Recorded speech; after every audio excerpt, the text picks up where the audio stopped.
Now, Jim Jensen, Carol Martin, Dr. Frank Field, and the Channel 2 News team. This is Channel 2 News at 5. Everything you need to know, because anything can happen in New York. And leaving the airways after 62 years, WNBC Radio signs off.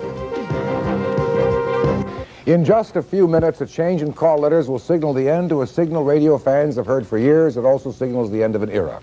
At 5:30, a few seconds from now, WNBC AM will sign off for good.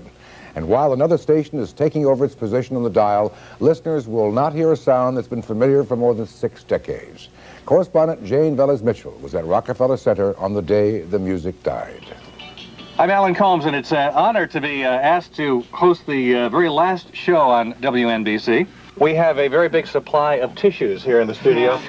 All day, a sense of melancholy spilled out onto the airwaves of 660 WNBC. Radio personality Alan Combs used the station's final broadcast to reminisce with famous former DJs about one of America's most famous radio stations and its demise. Are you at Radio Central on the 5th floor? No, we used to be on 5. We're on 2 now. Oh, well, you lost 3 floors. It makes it easier to jump out the window this one.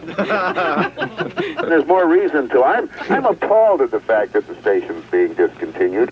It's a very bitter experience to me that WNBC will not be on my radio tomorrow morning.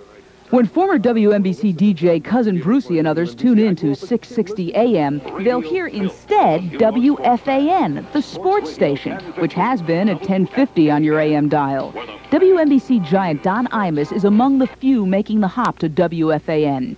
They'll join the sports channel with its mix of Knicks, Rangers, and Mets games and sports talk. WFAN, where the fan is first.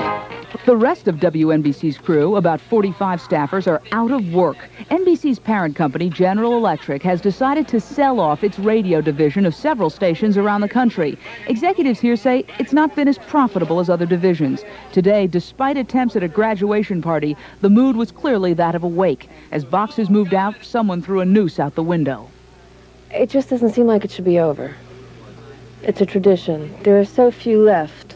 Though it's operated under the guise of a variety of call letters, this station has been on the air since 1922.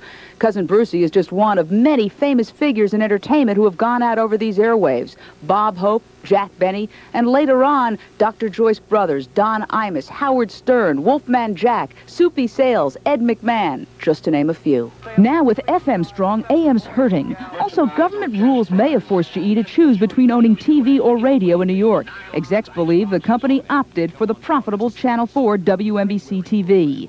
For many radio fans, there are memories and the sound of silence. Jane Velez-Mitchell, Channel 2 News. That's from the airwaves, huh? Can't believe it. Yeah, something. That's Channel 2 News at 5.